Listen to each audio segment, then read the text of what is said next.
យើងបានបងរតនគិរីមក5គ្រាប់ពីខេត្តមកទៀតហើយអានេះយើងសេរីណាការ៉ាន់តិចមកចំមកវាខៅជិះណែយកមកខាត់អញ្ចឹងសេរីខាងណាការ៉ាត់ហើយនឹងខាងគូតវាយតែកាឡាឡើងវិញបន្តិចមកយកស្អាតតិចមកហើយនេះក៏ដូចគ្នាដែរនេះសេរីកន្លែងមេនៅកន្លែងមុខនោះអត់សូវភ្លើងមកលិះអស់ទេតោះ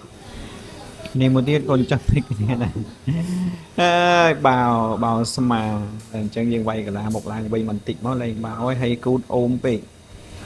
តែកណ្ដាលអូមពេកអញ្ចឹងហ្នឹងហើយកាត់លងមន់ហ្នឹងហើយនេះយើងវាយកន្លែងបោកន្លែងអូមនេះចេញមក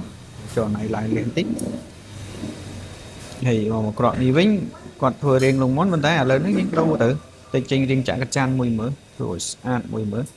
នេះកាយដល់ចំោះនេះស្រួចតិចមកចេញចាក់កចាន់មួយហ្នឹងហើយនឹងមកក្រក់នេះបោស្មាស្មាល្មូទៅស្អាតណាបងក្រក់នេះហើយនេះក្លាមេនេះក៏អត់តន់ស្អាតដែរបោវា